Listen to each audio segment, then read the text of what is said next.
Mr. Sessions from Texas, you're recognized for 5 minutes. Chairman, thank you very much. Chairman Case and Ms. Bracken, I'm going to primarily ask your opinion in just a few minutes. The entire panel here is champions of capitalism, and this committee appreciates and respects not only the words that you bring to us, but really the ideas about us getting stronger. I note, Chairman Case, in your conversation with the committee in your testimony, you talk about a Texas company, Androl, that added 4,000 jobs because you got in and became an investor and helped them. I also note that in your testimony, Chairman Case, you talk about 75% of venture capital flowed to 3 states, California, Massachusetts, and New York, with 47 states left to share the remaining 25%. And your data is up to last year, 2024, which means that it would be current. I want to ask your opinion about the things that we have been attempting to do to meet the challenge in Texas. We know that we have enormous growth and opportunity, that we have to meet the challenge in Texas, not only from the promise of these companies, whether it be large data centers, chip manufacturers, that probably already have the funding that they, or sources that they need, but maybe the hundreds of small companies that might be suppliers and add to that robust development. Our governor, Greg Abbott, has convened 2 champions of capitalism and influence in the state of Texas, Ross Perot Jr. and Harlan Crow, both of Dallas, Texas. And they have started a Strategic Texas Fund.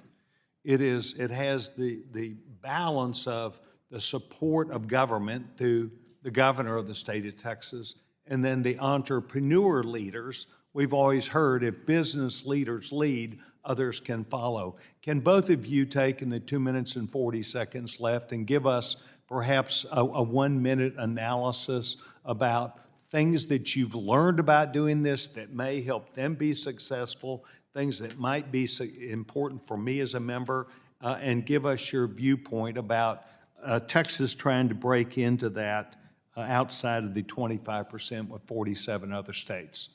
Chairman Case? Sure. First of all, thank you for the question and the insights around what's happening in Texas. We've now done a number of things, investing in a number of different cities in Texas, and there is a lot of momentum, but there's still a lot of work to do. I think the last number I recall seeing is the state of Texas, which, as you know, is a pretty big state with pretty big cities, was getting somewhere between 2 and 3% of venture capital. California was getting over 50%. The reason for that is because you create this positive cycle I talked about earlier. People want to be there, so people move there. The investment and backs companies there. The success of those companies then ripples through the economy there. They saw this even in Northern Virginia. AOL started in Tyson's Corner, Virginia. When we went public in 1992, that created kind of wealth in the community. You saw the benefits of that backing other startups in the corridor towards Dulles Airport. So momentum begets momentum, and the leadership of people in the community, successful entrepreneurs, successful business leaders, is very important. Actually, when we were there with our Rise of the Rest bus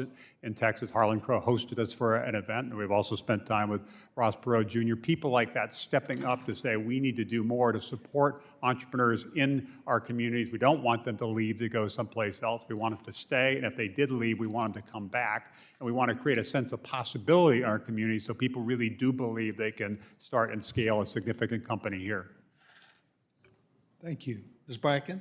Yeah, in the state of Ohio, we've done the same thing, public-private partnerships to help our venture capital industry grow. So firstly, through Ohio Third Frontier, that helped to seed multiple funds around the state, part of it being seeded by SSBCI more than 10 years ago. We've also launched a new fund, the Ohio Fund, which is kind of just what you're talking about in Texas, primarily focused in our state, bringing together lots of our larger research and development organizations around the state and seeding lots of new funds and new innovations. We also have an Ohio Growth Fund that's funded by Jobs Ohio. That comes from a bond issue as well as dollars that come in from Ohio Liquor and beyond. So that is a way for our state to kind of create new jobs, bring in new revenue, and attract new dollars into the state and really spur growth. Thank you very much. Mr. Chairman, it's my hope that every member of this committee will listen and learn that economic growth and development is good for their people back home, that capitalism works, and we're at a time now that can be a golden age for America. Mr. Chairman, I yield back my time. Thank you, Mr. Sessions.